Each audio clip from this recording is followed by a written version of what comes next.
Ano, bago ako umalis, ito pala. Oo. Ito palang INC, January 13 natin, mga kababayan, ay nilalansi. Gusto daw lansihin ni Bangag at ni Satanas at gusto nila si Marcos Jr. ay pumunta doon sa stage. Tingnan niyo mata. Oh, ano? Nantokuan nangyari to? Biglang Tingnan niyo mata. Ay, anong nangyari dyan sa mukha na yan? Hoy, First Lady Lisa Araneta Marcos. Nako, dito sa video na to, makikita ho ng ating mga kababayan ang kawalang hiyaan nitong ating First Lady Lisa Araneta Marcos. I-comment nyo ho sa baba kung sino ang pinakawalang kwentang naging First Lady ng ating bansa. Dito sa video na to, pinuri na nga, pinaikot pa ho niya yung kanyang mga mata. Talagang makikita ho natin ang kanyang pagiging maldita. Pero bago yan, isang like at isang subscribe. Naku, masaya na ho tayo dyan at sa mga gusto sumali sa ating community. Alam nyo na ho yung gagawin, yung join button, nandyan lang sa baba. At itong si Browner, magkakaroon daw ho sila ng background check para sa mga kandidato na merong foreign influence. Okay, wala tayong problema dyan. Para maiwasan na yung mga alis go na yan. Sige na, i-background check nyo lahat ng politiko ngayon sa ating bansa. Pero pwede ho ba? Utang na loob. Browner, Chief AFP, Browner, pwede nyo ho bang isama sa background check nyo yung mga kurakot, yung mga walang hiyang politiko? Pwede nyo ho bang i-background check na nung hindi pa sila naging politiko, ano ang tirahan nila? At ngayong politiko na sila, tatakbo sila ulit, ano na yung mga bahay nila? Kung gaano kadadami yung kotse nila bago sila pumasok sa politika at ngayong tumatakbo ulit sila sa pamahalaan, sa politika. Pwede nyo hubang isama sa background check niyan? Wala tayong problema. Background check dyan sa mga merong foreign influence na kandidato. By all means, gawin nyo ho yan. Wala tayong palakpakan ho natin itong walang kwentang AFP check na to. Pero sana naman, sa pag-background check nyo na yan, isama nyo rin ho yung korupsyon, nakaladkad sa eskandalo, napaparatangang bangag. Pwede nyo hubang isama sa background check nyo yung mga ano na yan, yung mga nabanggit natin. Mahilig ka kasing magbida-bida, ayan tuloy, nababanatan ka. Manahimik ka na lang, Browner. Eto na ho, umpisa. At dito rin ho pala mga kababayan, papasadahan ho natin ng mabilisan itong si Ma'am Maharlika. Gusto daw hong hijackin itong si Butod. Itong si Kokak, yung gaganaping rally ng ating mga kababayang INC sa Lunes. Ito, umpisahan ho natin ang ating kwentuhan dito kay Mr. Real Talker. Shout out, Mr. Real Talker. Mabagis din to eh. Madiin din bumanat ito eh. Gabe, umpisahan na ho natin to. Mr. Real Talker, pasok. Thank you, Madam First Lady. You embody the role of a true mother of the nation. Wow. True mother of the nation. Hi ka ba, sir? Malakas ba ang tama mo? Bangag ka na rin ba? Nagtatanong, Hindi kita pinaparatangan. True body embodiment ng pagiging mother of the nation. Sino ba tong mama na to? Ba't biglang... Pero tingnan natin yung magandang ba? Mr. President, Tingnan niyo mata. Ano? Nantokuan nangyari to? Biglang... Tingnan niyo mata. Ay, anong nangyari dyan sa mukha na yan? Hoy, First Lady Lisa Araneta Marcos, alam nyo, napapaligiran kayo ng mga camera, ng mga nagbibideo. Ayusin nyo yung pagmumukha nyo. Mga walang niya talaga itong mga nasa Malacanang na to, no? Lalo na itong alin na to, nako, pagka natapos ng ng asawa mo, nako, maraming maniningil sa mga kabalbalang ginawa mo sa pamahalaan, panigurado. Maldita ang putang ina. Relax lang, maldita talaga yan. Kuwang-kuwa mo, Brad. Palakpakan natin itong si Mr. Real Talker. Tayo, di natin makuha kahit anong ikot ng mata natin. Magaling tong si brother natin. Mahusay. Alam mo mga Luz, nagtatakal talaga ako. Ang dami ko mga nakikitang video clip na may mga unnecessary may mga unnecessary movement ng kamalditahan itong si First Lady. Yung mahuli talaga sa camera, nakakatawa.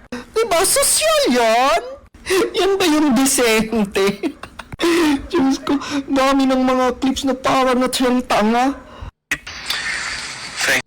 Ayun na nga, maraming salamat, Mr. Real Talker. Ngayon naman ho, dadako na ho tayo dito kay AFP Chief Browner. Matindi rin ho itong mga kababayan. Oh. Paano ba to?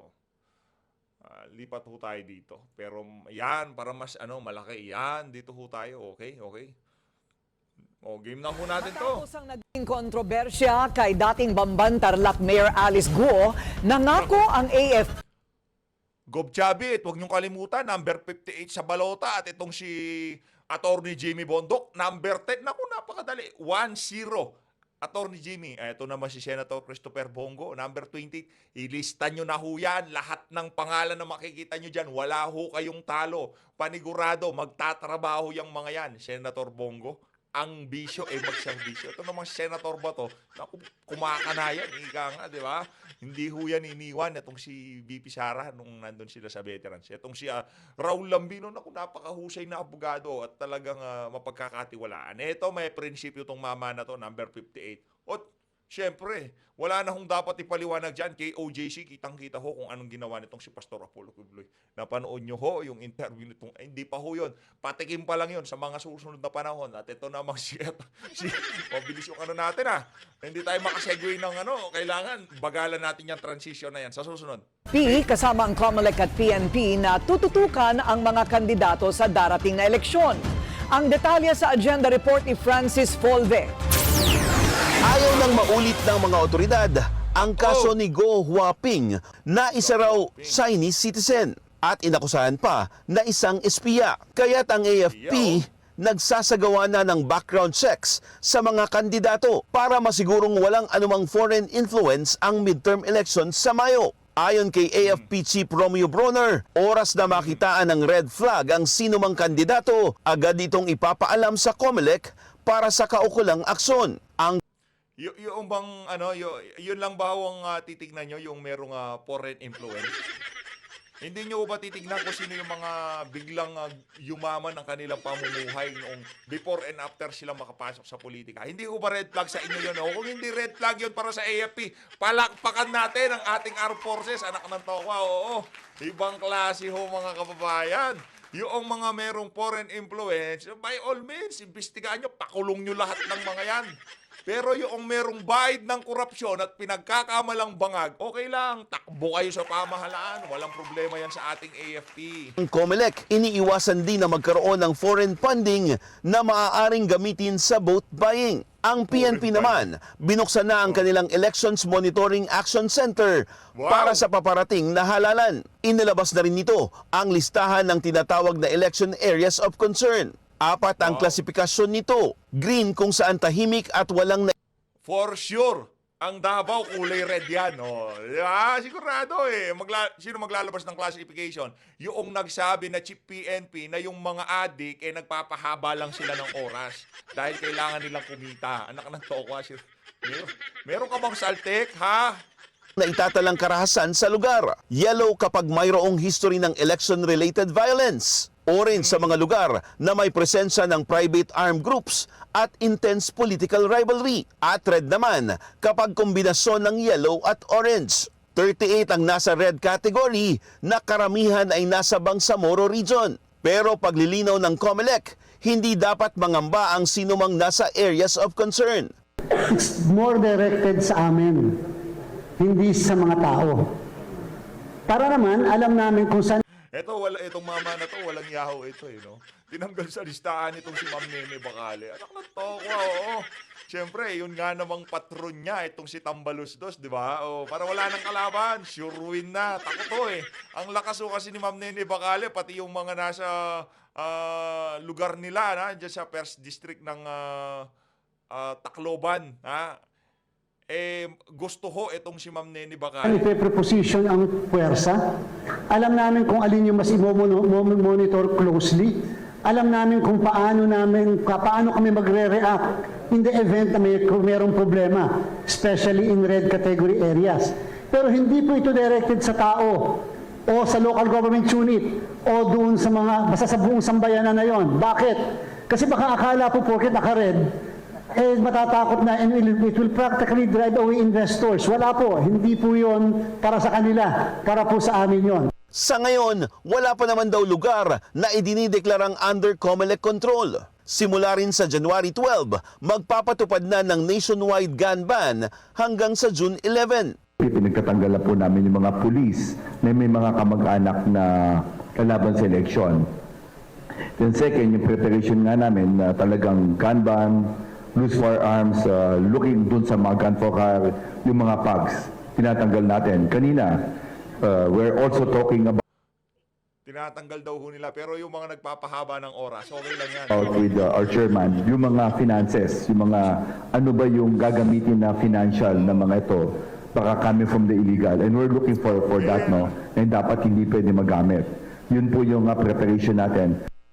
Gagamit na rin ng mga pulis ng body camera sa mga checkpoint at nakikipag-ugnayan din sila sa mga LGU para sa pag-install ng mga CCTV. Base sa Ballot and Box Election 101 ni election law expert attorney Alberto Agra, bawal magdala ng armas tulad ng baril at iba pang deadly weapon sa mga pampublikong lugar, kabilang ang mga gusali, parke, kalsada at kahit sasakyan. Saklaw nito ang lahat kahit pa may permit to carry outside of residence at maging may hawak na mission o letter order. Exempted dito ang mga bibigyan ng COMELEC Authority o Certificate of Authority.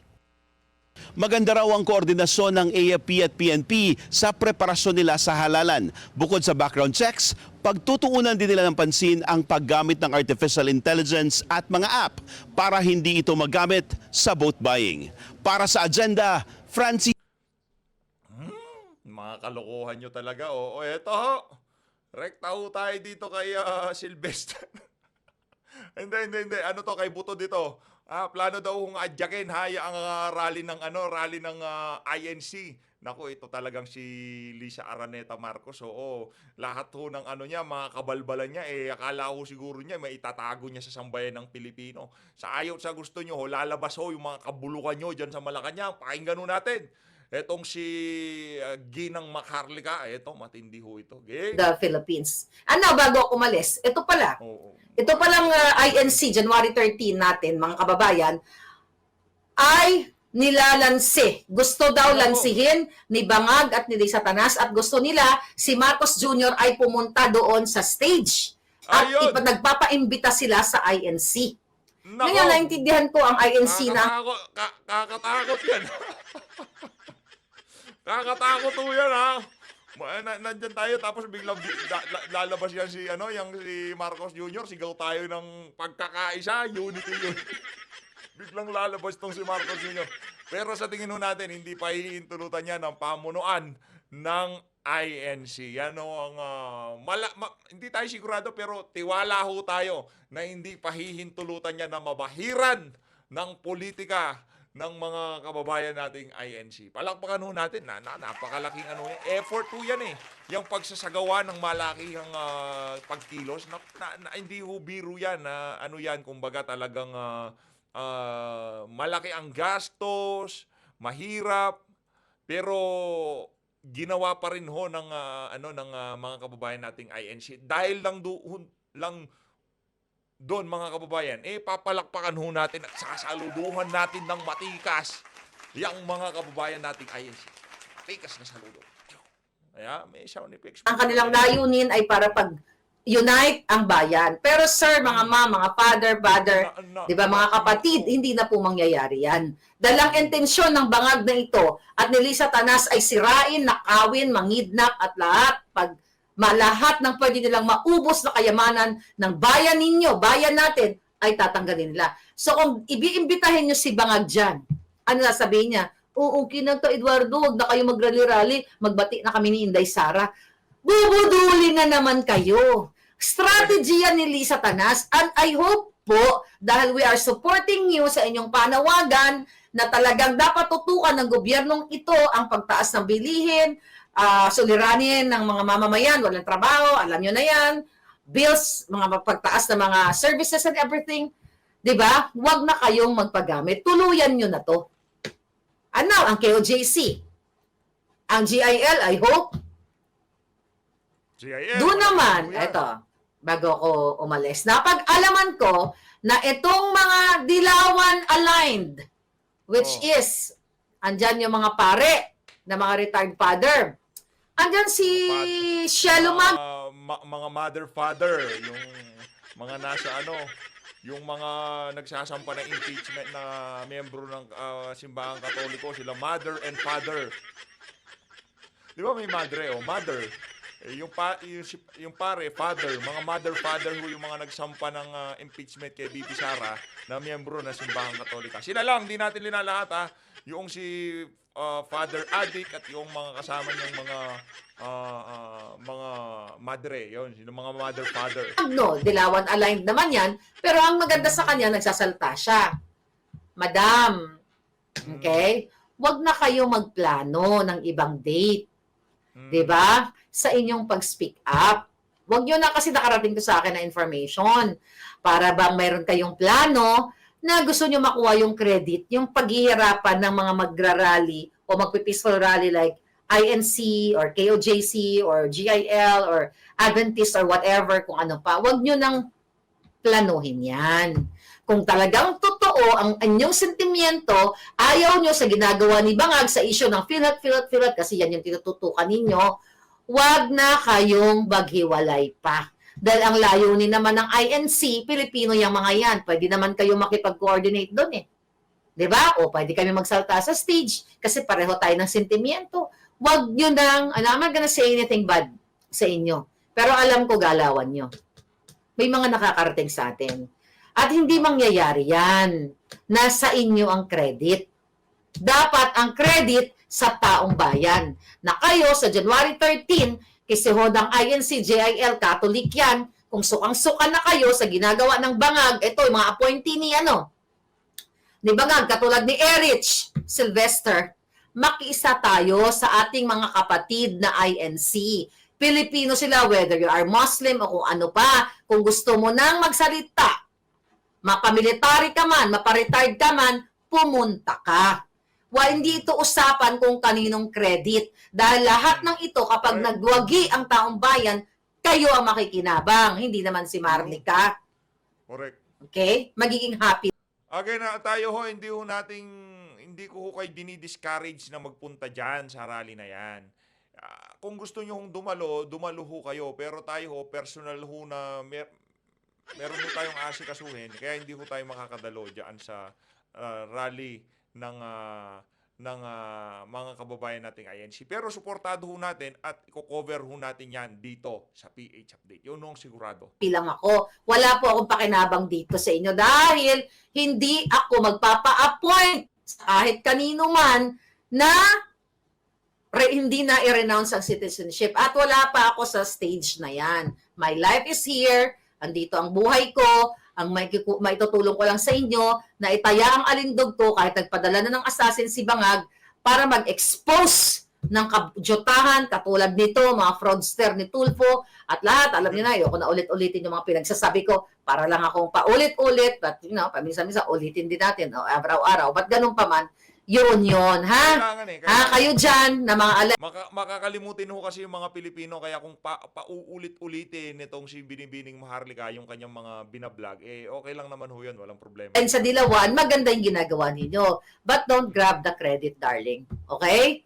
Make sure kung totoo kayo sa inyong mga supporters sa Pilipino, makisa kayo. Huwag kayong magsabi na dapat, nakarating sa atin ng information At sana po ang INC, huwag kayo pumayag na si Bangag ay magbidabidahan doon sa gitna ng stage.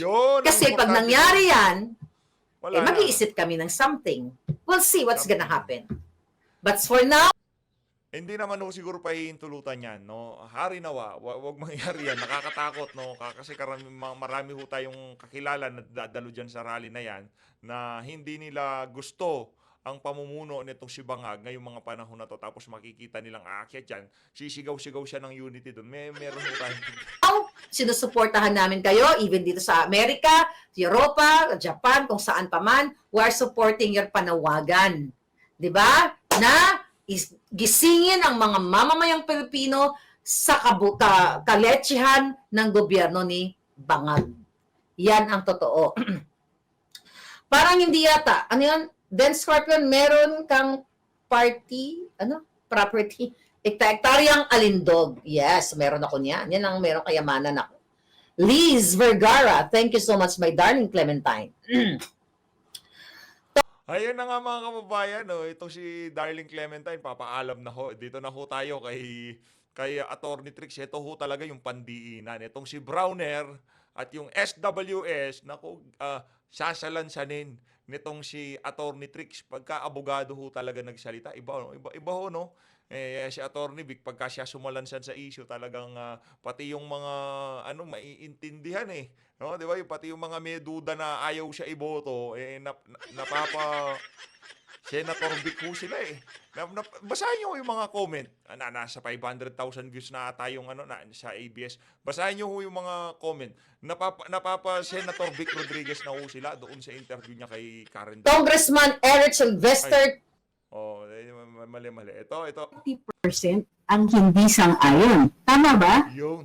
Tama ba yung math ko? Paki-correct naman ako kasi bigla akong hindi nakasiguro. So tama, sabi ni Razel's dad, 41% pro, 19% undecided, de 60 na sila, 60.4. So, ang balanse niyan is about almost 40% ang hindi sang-ayon, which means 41 to 40% with plus or minus 2% Yung. margin, 2 to 3% margin of error, pantay lang. Diba?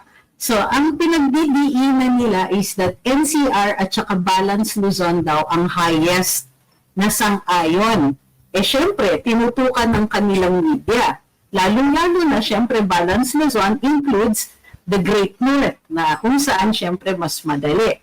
So, sabi nila yun, 41 plus 19 equals 60. Therefore, tama, 40% yung balanse.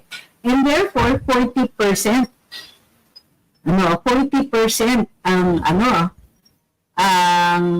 hindi sang-ayon. Diba?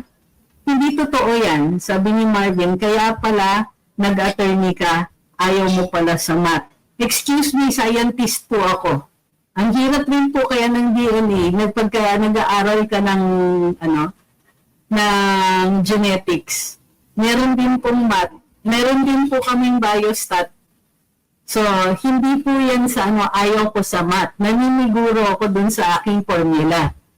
Kasi syempre, hindi naman natin pwedeng sabihin na for a fact kung nagkamali ako ng And please, let's not do that. Let's not do yung mga presumptions na ganyan na kaya ako nag-abogado dahil may mga tax lawyers na magagaling sa math. Mga accountants. So, yung mga two of my closest friends, in fact, of my closest friends in law school are all tax lawyers. So, hindi rin pwedeng sabihin na ayaw nila sa math. Tuwan-tuwa nga sila sa math. So, sabi ni Victor Sia, how honest ang SWS na yan? For now, hindi ko kinikilatis pa whether or not, hindi ko pa nga nakukuha yung questions So, yun yung isa pang kailangan natin tignan. But the numbers by itself tell a different story. Kasi parang ang pinalalabas dun sa mga headlines, wow, ang daming sang-ayon. At in fact, sinasabi pa ng Makabayan Black, rumaragsa na daw, dumadami na daw ang sang-ayon, ang naghihikayat sa impeachment ni VP Inday. Etong problema, January 13 may rally. Kaya po sila naglabas ng ganyan. So tingnan niyo yung timing. Yung timing is just before the January 13 rally, which is anti-impeachment. It's not about VP Inday, kinaklaro ng INC yan. Hindi yan tungkol kay VP Inday, ngunit pinagdidiinan nila na hindi sila sang-ayon sa impeachment tulad ng sinabi ni Pangulong Marcos. So, kung kung sinasabi nila na ay dumadami na yung pro-impeachment, dumadami rin yung hindi nakikinig kay BBM. Ibig sabihin na may mga tao na sumusuway sa presidente or the president's popularity is also taking a hit. Ibig sabihin, ano yung credibility ng presidente na nagsabi na hindi siya sang-ayon at huwag nang ituloy yung impeachment na yan. So, sabihin man ng makabayan na rumaragsa, which right now, they cannot say that. Okay? Hindi pa. The numbers do not support them, assuming na tama ang SWS. Okay? Itong entire discussion, ina-assume natin for the moment na tama or maliit ang margin of error, which is something like 3% plus or minus ang margin of error niya, which is about standard. 2 to 3% is your standard margin of error sa mga surveys na ganito. Which means, yun po ang yung 40% na solid na yan ay hindi sang-ayon. Pero ang headline is 41% ang sang-ayon. Ito pa, January 13. So, area ng konteksto. So, ano yung konteksto? May parating na malaking rally January 13. Mayroong mga gustong magsulong ng impeachment. Bukod pa dyan, may timing. Na-timingan pa, nakahapon nagkaroon ng press conference, or kanina, nag-press conference ang COMELEC kasama ang AFP at saka ang PNP. Supposedly para mapalagay daw ang loob natin na hindi magiging magulo o gagawa sila ng efforts para hindi magulo ang darating na eleksyon. Pero ano ba talaga yung magulo? Hatingin nila. Naghahanda sila sa gulo in case maggalit ang mga tao sa impeachment. Sabi ni Sam Armstrong, ano nangyari sa kaso ni VP Sara? Walang kaso si VP Sara. Sino may sabing may kaso siya? Unless you're talking about yung kanyang disbarment which was filed years and years ago. Anong kaso ang sinasabi niya tungkol kay VP Sara? At bakit niya ina-assume na may kaso siya?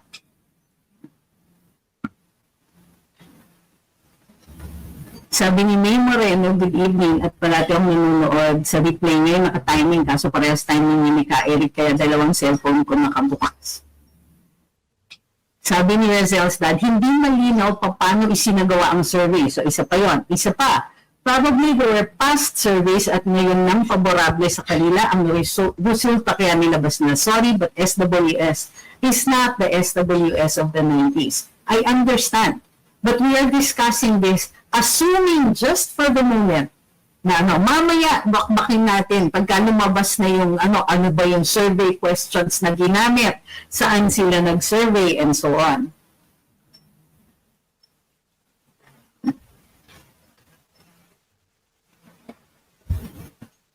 Sabi ni Daryl, gusto ko yung mga input nitong si Daryl. Sabi niya, among the founders of social weather stations, Jose P. De Jesus is related to the Marcos family. He is the brother-in-law of former Marcos Sr. Hindi former, of Marcos Sr., former president. Daniel says, good evening, totoo bang invited? Naku, ang kulit ninyo. Sinabi ko, narinig natin yan from somebody in the DFA, but we cannot attest to the truth or falsity of that statement. So kung nagtutroll ka lang, naiintindihan mo na ilang beses na namin yung diniscuss. Tend to go with the crowd. So pag nakita nila, ay marami palang sang-ayon sa impeachment, yung mga undecideds might decide with the majority. Correct. Sabi ni Atty. Boogie Balina, 41% favorable for impeachment. Is understandable kasi magkasama dyan ng anti-DP, anti-Duterte, pro-admin, pro-Leni, leftist, and makabayan bloc. That's 41% combined. And it is still consistent sa favorable rating ni VP Sara. Malicious din lang yung headline, making it appear na ayaw na ng tao or increasing ang tao na ayaw kay VP. Likewise, there may be people na favorable sa impeachment but still pro-VP to give to give VP the forum to air her side, which the Quadcom denied her. I agree with this one, especially dun sa last part. Sabi ni Mark Anthony Hermoso, commissioned by Stratbase ang SWS survey. Good point. That also affects the context. Hi kay Adrian, sabi niya, nakakatawa lang na every time may pabor sa mga Duterte at or against the performance ng admin, lagi may isang survey na inilalabas na pampabango ng admin na karamihan ay one-off na surveys. Correct.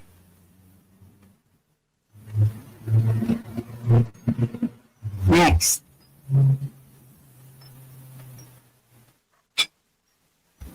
Yung mga off-topic, hindi pa muna namin kayo babasahin, ha?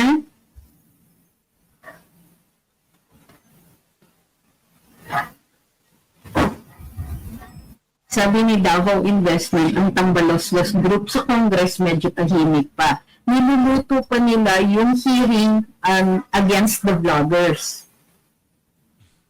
Naku po. Mga vlogger naman ho ang isusunod nila. Hanapin ko lang it only exists in their mind. Whatever fault she has, in fact, the only fault that is absolutely clear here is that she is popular. Dapat nga ang kumanta din dun sa sa Wicked eh. Popular. Don't ever say that at least may chance siya to defend herself. She had. She did. She doesn't have to. Okay? Hindi kailangan. Clear siya ng COA. Nag-iimbento ang Kongreso. And don't they dare say or even mention na yung grave threats ay impeachable offense ang kilay ko, ha? Alam niyo kung bakit? Because grave threats does not in any way reach up to the level of a high crime. So, ewan ko kung anong nakikita ninyo, but for me, on any level, bakit natin paaabutin dun sa punto na i-impeach nila ang Vice President natin? She did not do anything wrong. Iniimbento nila. If all of these suspicions were thrown at her by congressmen who had too much money and too much time.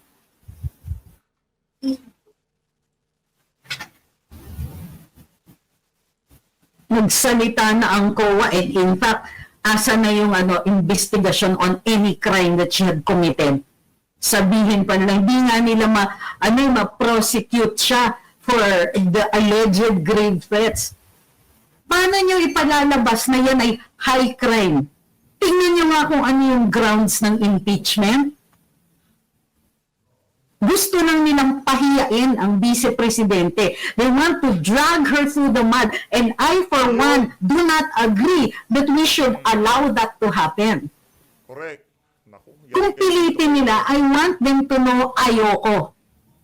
Ayoko kasi wala kayong basihan na gawin ito sa kanya, wala siyang maling ginawa.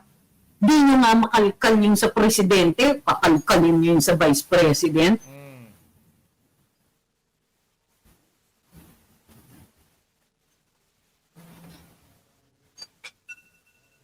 Pinagsasabi nito.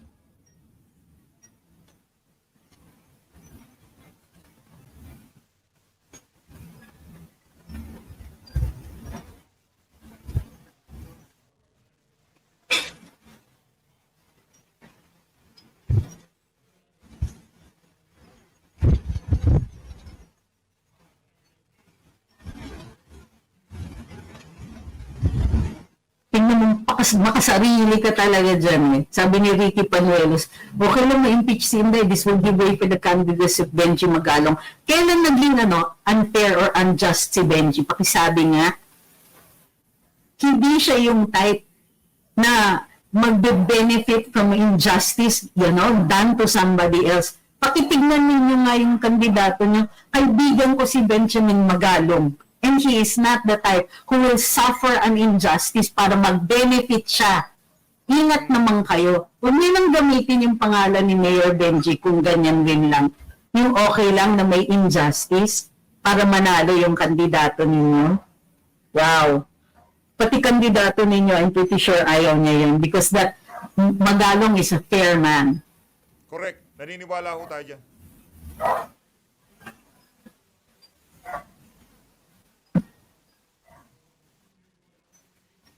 And also, mahirap yung ginawa ni Ezekiel.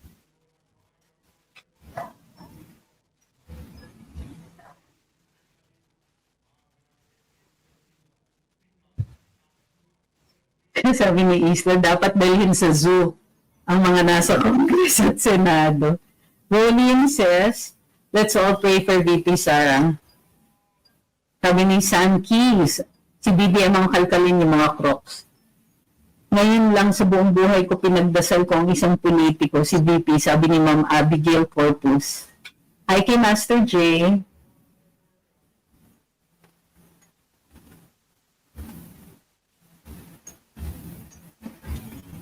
Sabi ni Gemini Black Spider, si BBM ang dapat mag-resign.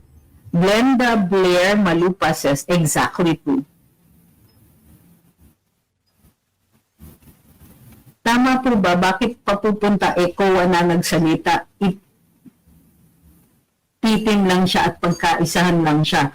Well, wala siyang choice if ever it is impeachment because that's a constitutional process. Pero sa akin, abusado sila. Sabi ni Foreign Glassworks, oo nga, dapat ang ebidensya ang nagsasalita ng totoo, hindi yung tuwad ko. Sabi ni Gian Stein, hindi talaga fair yan kasi halata masyado, pinagtutulungan lang siya sa Congress, guilty magiging verdict. Hindi po kasi Congress ang magbibigay ng verdict, Senado po. Ayun na nga mga kababayan, dito na natatapusin ang ating reaction video. Pambiraw talaga tong si Atty. Trix. Pagka siya sumalansan, talagang nakakabilib po pagka siya ang bumanat sa mga issue. Mag-ingat po kayong lahat. Mahal natin ng Pilipinas. Maraming salamat po sa pagsuporta sa PH Update.